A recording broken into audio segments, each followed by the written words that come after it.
24 யாருக்கு ஓட்டு போடலாம்? உங்க கருத்து? என்னோட கருத்துனா திரும்ப இதே கவர்மெண்ட் வந்தா நல்லா இருக்கும்னு ஃபீல் பண்றேன். இப்போ தமிழ்நாட்டை யாரு ஆண்டா நல்லா இருக்கும்? இப்போ வரைக்கும் நல்லா தானே ஆட்சி போயிட்டு இருக்கு, இவங்க நல்லா தான் பண்ணிட்டு இருக்காங்க. ஸோ இவங்களே திரும்ப இருந்தா நல்லா தான் இருக்கும்னு நினைக்கிறேன். என்ன பொறுத்தவரை திரும்ப இதே டிஎம்கே பீரியட் இருந்தா நல்லா இருக்கும். டிஎம்கே மீது இப்போ நிறைய தேர்தல் வாக்குறுதி கொடுத்தாங்க, ஆனா நிறைவேற்ற, குறிப்பா அந்த நீட்டு பிரச்சனை நிறைய பேர் நிறைவேற்றலாம வரும். இது மட்டும் சொல்லலாம் சொல்லிட்டு ஒரு கூட்டத்தில் ஜி நீட் ப்ராப்ளம் சென்ட்ரல் கவர்மெண்ட் நம்மளுக்கு இது கொடுக்கணும். அப்ப இவங்க தேர்தல் வாக்குறுதி தப்பு தானே? இல்ல தேர்தல் வாக்குறுதி தப்பு கிடையாது. தேர்தல் வாக்குறுதியில கொடுத்துருக்காங்கன்னா அவங்கள்ட்ட இவங்க இது பண்றாங்க. அதாவது என்ன சொல்றேன்னா, இப்போ நீங்க ஒரு ஜிஎஸ்டி வாங்கணும்னா நீங்க எங்க இருந்து வாங்கணும்? State GST, central GST, 2 GST. அது யார் கொடுக்கணும்? நம்மள்ட்ட இருந்து வாங்கிட்டு போறவங்க யார் வாங்குறா? நம்மள்ட்ட இருந்து வாங்குறாங்க. திரும்ப அதை நம்ம கேட்டு வாங்குறோம்ல. அது மாதிரி அதை மட்டும் கொடுக்குறவங்க.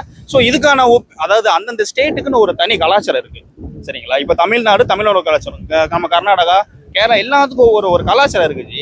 அந்த கலாச்சாரத்துக்கு ஏற்ற மாதிரி தான் மக்கள் வாழ்வாங்க. இப்போ இங்க இருக்க தமிழ்நாடு மக்களை நம்ம போயிட்டு பீகார்லயோ இல்ல ஊபிலயோ நம்ம விட்டுட்டு வந்தோம்னு வச்சுங்களேன், அங்க இருக்க கலாச்சாரத்துக்கு ஏற்ற மாதிரி நம்ம மிங்கிளாக முடியாதுல்ல.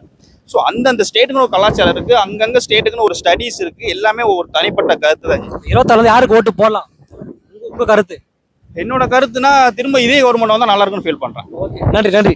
உடனுக்குடன் தெரிந்து கொள்ள உடனே சப்ஸ்கிரைப் பண்ணுங்க.